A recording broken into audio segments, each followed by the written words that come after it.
button, some of you do all that good stuff. But before we get into this view and watch this without our commentary, head over to Cold Blue Cam, or you can search this title up. If you're here for the reaction, shout out to you. Appreciate you for tuning in. Without further ado, let's get right into it. God, it's just something so bad. You're actually seeing the nice Erin. The bad Erin no one wants to see. She was 13 years old.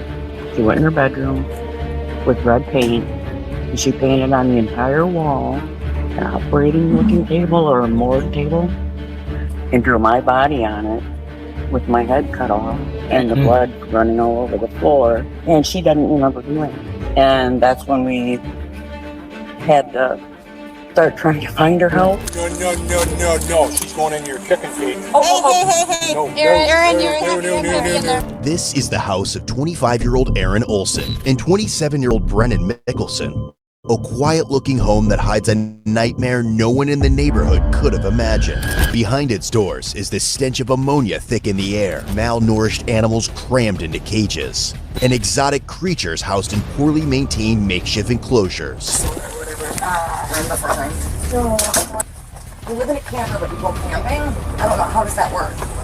What begins as a routine welfare check quickly spirals into one of the most disturbing animal neglect cases investigators have ever seen. And as the truth unravels, so will the twisted world Erin has built, one creature at a time. What the heck? On the morning of Monday, June 19th, 2023, at around 9:27 a.m., officers from the Sparta Police Department, accompanied by humane officers, arrive at a residence in Wisconsin. Their visit follows the issuance of a search warrant, prompted by multiple complaints raising concerns about the treatment and welfare of animals at the property. But nothing prepares them for the horrifying scene that awaits inside the house and beyond its walls. Upon entering, officers notice a strong ammonia smell that causes eye irritation. Cats of various ages are seen throughout the living room, some walking over feces on the couch. A wooden stand holds a small... Man, y'all ain't got a litter box, man. Y'all just letting the cats pee and poop everywhere. That's crazy. Fucking freeloaders. Which appears insufficient for the number of animals present. You have a cell phone? You want to call her? Yeah, if I can, is that okay? Sure. The fact Does she have any there's computers shit here or laptops? on the couch. I don't know. She's sitting there. Use one. Does she use the phone? Right, she's sitting on that motherfucker Erin's cousin, like that shit. I mean, well, to them that shit is normal. Clearly, literally, that shit normal to them. That shit's nasty. Look. I wish this motherfucker would sit on the couch right here. That's some work. who's been living at the residence, informs officers that the homeowners, Erin and her boyfriend Brennan, are currently away, reportedly camping. As the search deepens, investigators begin to uncover signs of far more disturbing neglect. According to reports, an ammonia concentration of 17 parts per million is considered moderately hazardous and requires immediate cleaning of cages and bedding. Just as officers began to grasp the extent of the animal's condition, Erin calls her cousin. Yeah, hold on. Yeah, it's Erin on the phone. She just wanted to talk to somebody. Sparta police officer, Brian. It's a search warrant for, in the search warrant says neglect or mistreatment of animals, selling without a license. While the humane officers They rescue sell animals without having a license. investigators speak with Erin's cousin to understand how long the animals have been suffering. Here for about 2 weeks, 2.5 weeks. What kind of things have you seen as far as care for the animals and that kind of stuff? I mean, as far as like the like feces cleanup and stuff like that, like it was a lot worse when I got here because there were more animals when I got here. But within the past couple of weeks, I mean, it's gotten better, but it's obviously still not where it should be. What do you know about the rat in the back? I have no idea about those animals. I didn't really go Who's been near them. taking care of them? I wouldn't know. You wouldn't know. No, Has I anybody don't. been here to feed and water the animals or take care of them since they've been gone on Friday? As far as I know, her mom comes every day. Okay, does she feed any of the animals inside the house? As her cousin continues to share details about her time at the residence, the investigator brings up the topic that has prompted the entire investigation this day. Here when she got the mother dog and the puppies? No. Okay, did you see them at all? I saw the mom dog, yeah. Okay. Just for that last night that she had her. She was kind of freaking out a lot. Is that when you did the video? Yeah. This is a subject investigators will explore in detail later, and as the cousins begin to explain what she witnessed, Erin calls again. We served a search warrant, and in the process of serving the search warrant, we discovered at least one of your rats in the back there, deceased in the kennel or cage. To be honest with you, I didn't go back in there, but I was told by the other agents that are here. As the investigator asks Erin and Brennan to arrive at the residence, the humane officers start bringing out the rescued animals. The rat bed. No, I have no idea. I don't usually go back in there. Yeah. She wasn't here either until last night. Supposedly, Erin's mother is the one who's supposed to be taking care of feeding the animals. Just then, as Erin's mother arrives on the scene, she reveals unsettling details about her daughter's long-standing and deeply disturbing obsession with animals. The camper parked in Erin's backyard belongs to her friends, who have been living there with their 2-year-old child while searching for a permanent home. The discoveries inside that camper, including its deplorable condition, will soon come to light. For now, investigators focus on gathering as much information as they can from her mother about Erin's behavior around the animals. I flipped on her a couple weeks ago and said, "You're not living like this anymore." Yeah, all of us are kind of trying to and I mean, of all people, I definitely know about addiction. So I mean, yeah, I was like, Erin, you need to understand that this is an addiction. It's Yeah. not about, coping with your, No, it's because, not. her unhealthy coping mechanism is animal. And she's Yeah. like, mine was drugs. I gave her so much time to. She doesn't have a license. No. No license. And She's going to be charged with doing that. yes, and I've The state is. tried to talked prepare her for worst case scenario, and I even Brennan. And what is your thought on what is your worst case scenario on this? That she gets charged with everything all the way back. And that's very possible. And that scares the hell out of me. Because, I understand where you're coming from. But like what happened in Viroqua, and I don't defend her, but what she did was she went to that farm where the lady had over 100 cats. She gets there, and the majority of them are sick. What does my daughter do? She takes 40 of the sick ones. And it was like, what are you doing? And I didn't know she had that many.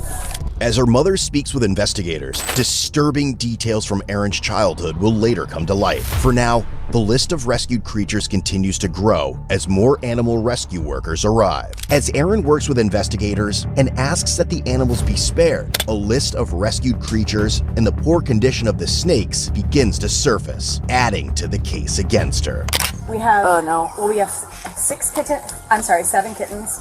2 adults. There's 3 more adults in the house that we can't catch. There are 2 ball pythons out there. There's no water. They're super dehydrated. Here's, I'm just kind of Yeah, you Here's cats. Python. Oh man. Look at that motherfucker. The camper was in poor condition and noticeably worn. Officers observed garbage bags on the counter and used diapers scattered in the front area. In the back, they found a variety of fish and amphibians, along with snakes housed in glass enclosures and fish tanks placed on countertops. Humane officers just later grabbed the contacted the snake Monroe like it County was Health Department, which classified the camper as uninhabitable. It raised concerns as Erin's friends had been living there with their 2-year-old child. You live in a camper, but you go camping? I don't know. How does that work? I'm not sure.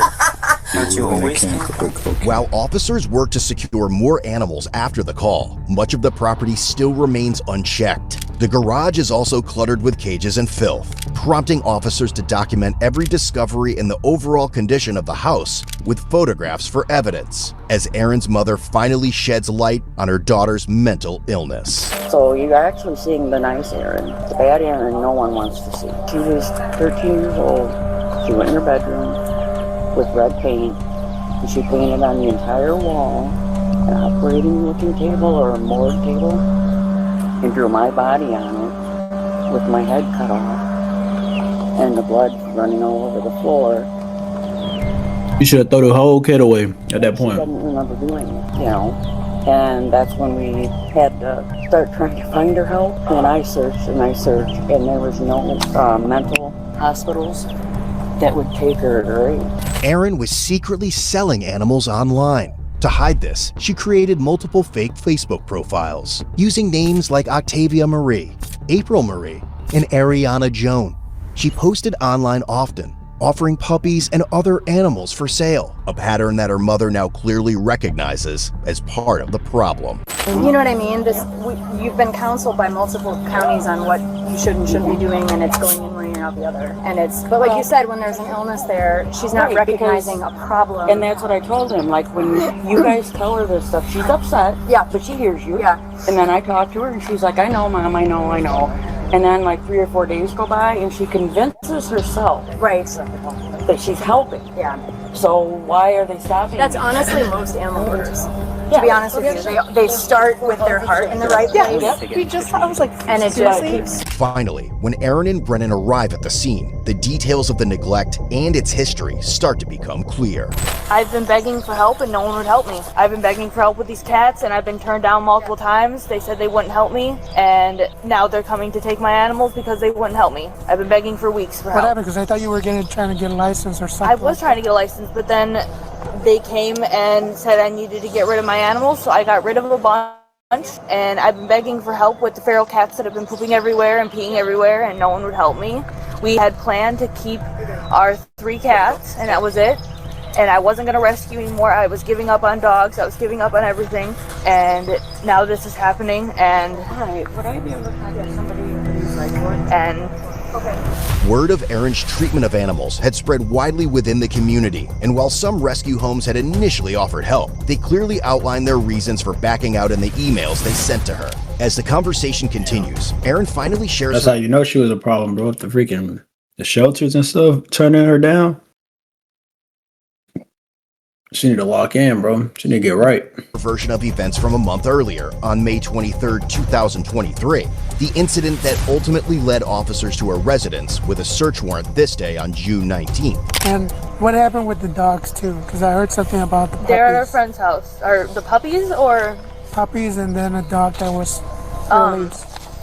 So I had a lady drop off a mom and puppies. She was threatening to throw them in the woods, and I was trying to find someone to take them from us because I knew I couldn't have them, but I didn't want them dropped off in the woods. And I was trying to reach out to shelters. No shelters would help me. They just would, as soon as they heard my name, they'd hang up on me. And when I finally, the puppies were eating on their own, they were drinking on their own. The mom was aggressive towards them. She actually was aggressive towards all the animals.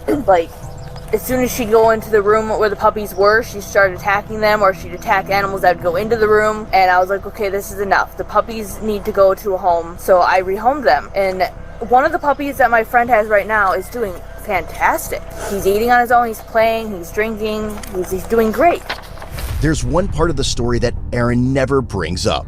Back on May 23rd, 2019, officers received a tip that she had posted images of a litter of puppies on Craigslist, attempting to sell them without a valid seller's license. She ultimately sold all 6 puppies to 2 separate buyers, making approximately $600 from the transaction. When an officer visited her home on June 5th, Aaron clearly denied ever having the puppies. But when the buyers were contacted and asked to return the animals to the state's care, each one confirmed that Aaron was the seller. But in the state in which Aaron and Brennan had turned in the mother dog, Junebug, after the sale, was nothing short of sick. She was puking and pooping everywhere, and I was scared that she was going to need surgery. Aaron and Brennan then asked a friend to contact authorities and report Junebug as a stray, even though they knew she wasn't. A later veterinary report would reveal that Junebug was suffering from severe parasitic and digestive infections, was dangerously underweight, and required immediate medical attention. Brennan, however, has a perfectly clear explanation for the entire issue. People contact her.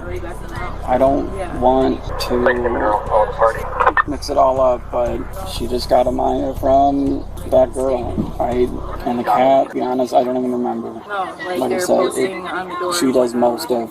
People contact her, asking for help. Still through her accounts on Facebook? Do you ever contact anybody through your phone? No. It's always her? Pretty much. What do you think is the biggest problem with this? I mean, this is the second time now that I come out here. Do you think she just has a big heart for animals, or? I do. She has a big heart, but she also can, I don't want to say overdo it, but she just does too much at a time. And then, because it's like, if I The whole huddle over here, bro. They got a break. She gets depressed, and it's hard to watch her be depressed, and I want to. Now, as the weight of her actions finally begins to take form, Erin breaks down. I know. I'm sorry. It's one of them things you had to learn the hard way, and we'll figure it out. You just don't give up, okay? No. She's going into your chicken cage. Hey. No, no. As the search wraps up, investigators are continuing to process everything they've found. As Erin and Brennan are taken into custody, the extent of their actions involving the animals becomes increasingly clear. Either of you have anything in your pockets? I'm just going to ask you now. I'm still going to patch you down real quick, so go with you first. I'm just going to cuff in the front like we said. Yep. So it's going to be right about there. Okay. Can I hold just for a second so I can? You can move around. Okay. Yep. I just wanted to know how they felt. We'll get you in right here, and then I'm going to reach in and buckle you in, and then once that's done, I'll get Brennan in, okay? All right, Brennan. You just have the warrant in your pocket? Yeah. Okay. You mind if I just pat you down real quick? Do the same thing, just going to buckle you in front. And then we'll go to the other side over here. And I appreciate you guys working with us. Cooperation does go a long way, like I said. So you guys can sit right there. I can turn the air up because I know it's probably a little hot back here. I tried to turn up the air up earlier, but I'll do it again, okay? Just get some. 1095 with Aaron and Brennan.